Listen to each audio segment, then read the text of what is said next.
Hey, would you look at that? It's your favorite FNaF theorist underscore, back again with another epic FNaF theory, is what I would be saying if this wasn't a follow-up to FNaF Lore Bites episode 4. If you haven't seen that episode yet, in which case, what are you doing with your life?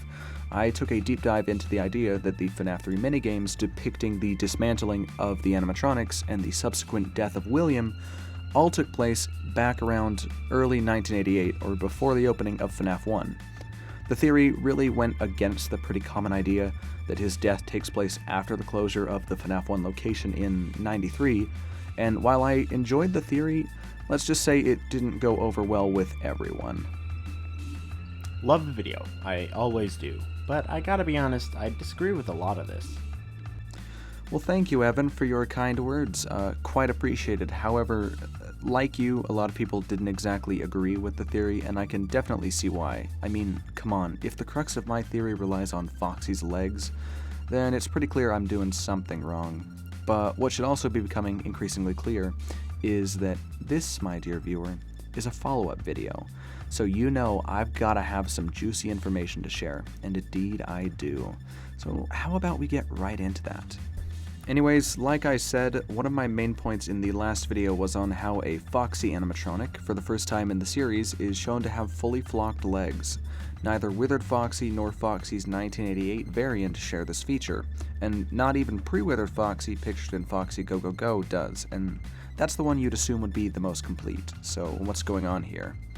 Well, let's assume for a second that, like popular belief, the FNaF 3 minigames are after FNaF 1 closes in '93, which is pretty widely accepted. Well, these two Foxies cannot be the same, especially considering that the more complete one would be strangely coming after the more damaged version. There's clear differences between the two. And in that video I saw that as evidence enough to say that these FNaF 3 minigames cannot happen after FNaF 1, along with other things. Though, judging by the fact that this is a follow-up video, it certainly didn't convince everyone, so here's why I'm back for more. Let it be known that Foxy is not the only character out of place in these minigames. Both Freddy and Bonnie feature a singular button on their torsos, something that, similar to Foxy, we've never seen before, and certainly not on their 1988 variants. Simply put, these animatronics are not the same as these animatronics. And based on this, I'm completely convinced that the death of William Afton cannot take place after FNaF 1. Now, I'd say that's all I really had to do to add to this last video in defense of this idea, but that's not it. While we may never see this quote-unquote lost generation of the Fazbear Band in animatronic form, we do see them in one place: the FNaF 3 posters. They're perfect matches. Freddy and Bonnie each have one button, and if you really want to get in the details, then consider this Bonnie's bluish-green fur color, which remained consistent between the sprite and poster, but is quite different from the color of FNaF 1 Bonnie and even Withered Bonnie.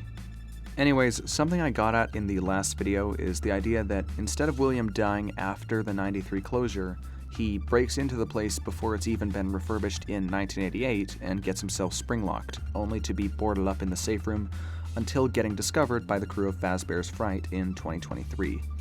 How the animatronics work under this idea is that they're this lost generation, a series of animatronics coming after the Withereds but before the FNaF 1 crew who never got their chance to shine. What sets this crew apart from those coming before it is Bonnie's new, more bluish fur color, Foxy's complete repairs, and the singular buttons given to both Freddy and Bonnie. We know that these FNaF 3 posters aren't from the original Freddy Fazbear's Pizza since they don't match the Withereds, and we don't see them around the 1987 or 1993 location, so I can only assume these were posters planned for the FNaF 1 location and the quote-unquote lost generation, though they had to be scrapped after those animatronics themselves were destroyed. Odds are the Fazbear Fright's crew found a cache of these things, which is why we only ever see them pinned up at the Fazbear's Fright location. Anyways, I think that's about all I had to share for today, and I'm hoping that all that was said in this video can at least get some of you thinking. I won't say for 100% certainty that this is all right, but I'd love to hear some counter-arguments in the comments, especially if any of you still think William dies after FNaF 1. I'd love to hear the reasoning on that. If you did enjoy this episode of Lore Bites, then consider checking out both prior and future episodes in the series. There should be some really fun ones coming soon. I'd say take care, everyone. Oh hey, before I forget, you should also go check out Impulse Evan on YouTube. He does some FNaF theorizing, a lot of other stuff, in general pretty epic. Thank you for the line, my man. I hope to see your comment specifically. Alright, I'm actually out of here this time. Take care, everyone.